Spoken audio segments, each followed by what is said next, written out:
도널드 트럼프 미국 행정부가 북미 정상회담의 밑그림 그리기를 위한 작업에 본격 나섰습니다. 백악관은 정상회담 준비 작업을 위한 회의를 오늘 밤 소집한 것으로 전해졌습니다. 김영현 동국대 북한학과 교수와 짚어보겠습니다. 안녕하십니까? 네, 안녕하십니까?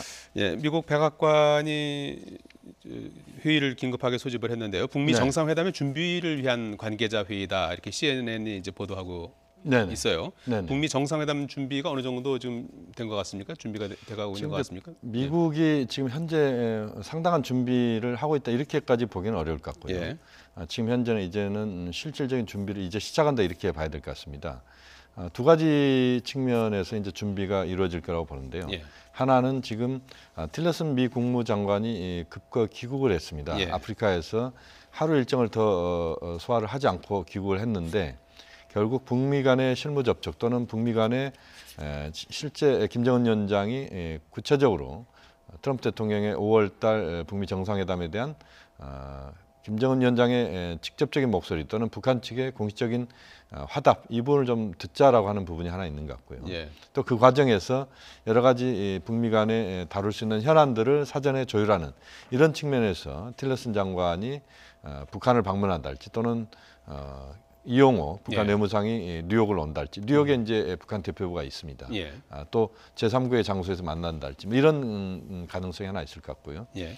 또 하나는 지금 실질적으로 트럼프 대통령이 정상회담과 관련된 실질적인 준비 예. 그러니까 어떠한 내용을 의제로 할 것인지 또는 어떠한 그 수행원들이 같이 가서 문제를 풀 것인지 또 북측과 사전에 어느 정도의 조율들을 좀 해낼 것인지 이런 것들이 중요하기 때문에 예. 뭐 그러한 것 장소는 또 어디가 될 것인지 이런 것들을 전체적으로 트럼프 정부가 정리해낼 수 있는 그런 위원회 예. 우리도 지금 남북 정상회담 준비위원회가 곧 꾸려지지 않습니까? 예. 그런 유사한 형태의 미국 내에서 북미 정상회담과 관련된 그런 준비위원회가 꾸려진다 이렇게 예. 보시면 될 오늘 것 밤 같습니다. 회의에서 이제 그런 것들이 예, 논의가 대체로 되겠군요. 이제 윤곽이 나올 것 같습니다. 렉스 틸러슨 국무장관은 정상회담 장소와 관련해서 네네. 좋은 중립적인 장소에서 열려야 한다 이런 견해를 밝혔어요. 어떤 네네. 장소를 염두에 둔 걸까요? 지금 이제 평양으로 가는 것은 좀 부담스럽다 이런 느낌인 것 같습니다. 예. 또 워싱턴으로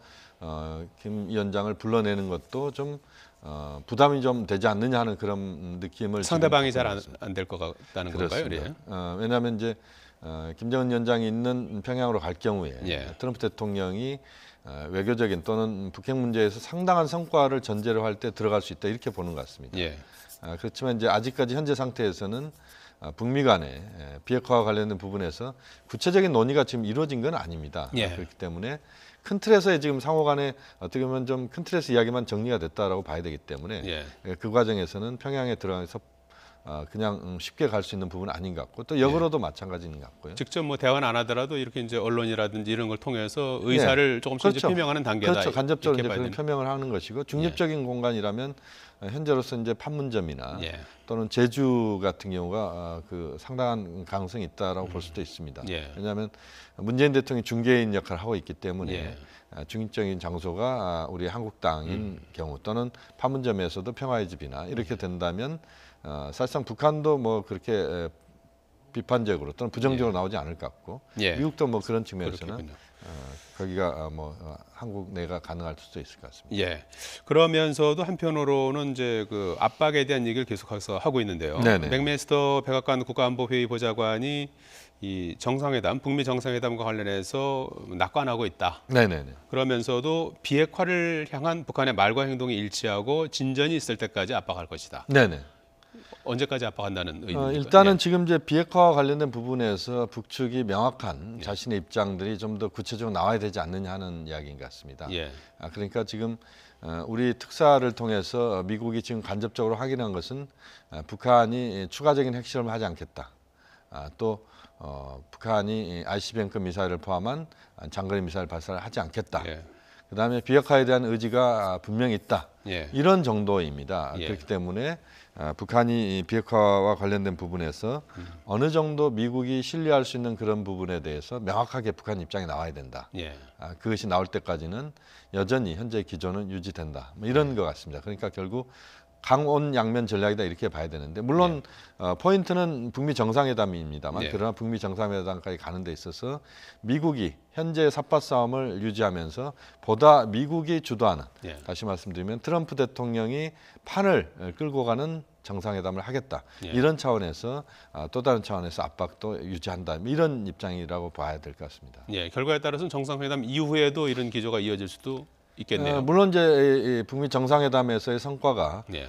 뚜렷한 성과보다는 좀 추상적인 그런 말대말의 공방 또는 말잔치로 끝난다면 북한은 더 상당히 미국으로부터 압박을 받을 수도 있다 이렇게 예. 봐야 되는데 예. 어쨌든 북미 정상회담이 열린다는 것은 예. 사전에 상당 부분 조율을 하기 때문에 예. 그 다음 단계는 좀 쉬운 과정이라고 볼 수 있겠습니다. 북한도 지금 트럼프 미국 대통령에 대한 비난 수위를 조절하는 듯한 모습을 보이고 있어요. 네네네. 뭐 관영 매체 표현인데요. 네. 그동안에 뭐 늑다리 뭐 미치광이 이런 그 방송에서 쓰기도 좀 거북한 그런 표현들을 많이 썼었는데 미 집권자 이런 표현을 썼어요. 그렇습니다. 오늘 이제 노동신문 예. 13일자 노동신문에 정세 해설 기사에서 이제 나온 겁니다. 예. 그러니까 북한 당국자의 이야기는 아니다 이렇게 봐야 되는데 다만 미 집권자란 표현은 굉장히 중립적 표현을 쓴 겁니다. 예. 트럼프 대통령 직접 거명하지 않았지만 그 동안의 그 매우 거친 언사와 비교해 봤을 때 북미 정상회담을 염두에 두고 북한이 트럼프 대통령에 대한 그런 발언의 수위를 점차 낮춰가는 그런 과정에서 미 집권자라는 표현이 나왔다. 이 부분은 상당한 의미가 있는 표현이다 이렇게 봐야 될 것 같습니다. 일본을 방문하고 있는 서훈 국정원장이 네. 김정은 위원장이 직접 본인 그니 네네. 비핵화를 언급했다 이렇게 이제 전하고 있어요. 네네. 어느 정도 의지를 보인 걸까요? 일단은 비핵화 의지를 표명했고 대단히 의미 있는 변화였다고 이제 서훈 원장은 이야기를 한 겁니다. 예. 그 부분은 이제 보다 구체적인 보따리는 지금 명확하게 지금 풀 수는 없는 그런 상황인 것 같고요. 예. 다만 이제 이전에 보여줬던 비핵화와 관련된 그런 추상적인 언급 수준보다는 좀 더 진일보한 언급들이 나왔을 것이다. 비핵화 관련된 예를 들면 북한이 지금 핵 활동을 지금 중단시키지 않고 있는데 IAEA 사찰단이랄지 이런 것들을 받아들이면서 핵 활동도 중단할 수 있는 조치를 취할 수 있다. 이런 것들까지 포함한 몇 가지 어떤 중대한 북한의 그동안 입장을 좀 더 바꾸는 그런 입장 표명이다 이렇게 봐야 될 것 같습니다만 예. 현재로서는 그것이 공식적으로 알려져 있지 않기 때문에 뚜렷하게 지금 뭐라고 이야기하기는 좀 곤란할 것 같습니다. 예, 시황제로 등극했다 이런 평가를 받고 있는데요. 시진핑 주석이 지금 뭐 정치 일정 때문에 굉장히 바쁜 와중에도 정의용 국가안보실장을 만났는데 그동안에 네네. 이제 중국이 좀 배제되는 게 아니냐 이런 우려를 좀 불식시키기 위한 그런 조치라고 봐야 되는 겁니까? 지금 이제 지금 시진핑 주석은 예. 지금 중국 내에서 매우 중요한 정치 행사를 지금 치르고 있습니다. 예. 그러니까 헌법 개정이 이루어졌지 않습니까? 전국인민대표대회가 이제 전인대라고 하는 게 지금 개최됐고 전국인민정치협상회의 예. 정협이라고 합니다. 이게 두 개 이제 중국의 가장 중요한 정치 회의가 연달아서 이루어집니다. 예. 늘 그렇게 이루어지는데 이때 외빈을 만나는 전례가 거의 없습니다. 그만큼 이제 국내 정치에 집중하면서 우리로 치면 헌법 개정을 하는 그 행사 와중에 우리 측 정의용 실장을 만난 겁니다. 예. 그만큼 이번 그 김정은 위원장과 트럼프 대통령에게서 들은 직접적인 육성을 시진핑 주석은 매우 듣고 싶어했던 것이고 그 과정에서 이제 중국이 뭐 소외됐다라고 볼 수는 없습니다. 중국이 끊임없이 우리하고 소통을 해왔고 또 미국, 북한과 소통을 아예 끊은 것은 아니기 때문에 다만 이제 현재로서는 시진핑 주석과 문재인 대통령, 트럼프 대통령, 또 김정은 위원장의 공감대가 많이 형성되는 것일수록 저는 중요하다고 보고 그것이 또 필요하다고 봅니다. 북중 정상회담 가능성 어떻게 보십니까? 현재로서는 정상회담이 바로 열리기는 쉽지는 않을 것 같고요. 예. 아마 북미 정상회담, 그러니까 남북 정상회담, 북미 정상회담 이후에 북중 정상회담 가능성이 높을 것 같고 다만 그 전에 북한 쪽에서 중국 쪽에 특사 파견할 가능성도 있고 또 중국 쪽에서 북한 쪽에 특사 파견을 통해서 현재의 상황에 대해서 충분히 시 주석에게 설명하거나 또 중국이 갖고 있는 입장을 북한 쪽에 전달하는 그 가능성은 높다. 북중 정상회담도 그렇게 멀리 있는 것은 아니고 곧 가시권 안에 들어올 수도 있다고 봅니다. 그렇군요. 네, 김희영 현 동국대 북한학과 교수였습니다. 잘 들었습니다.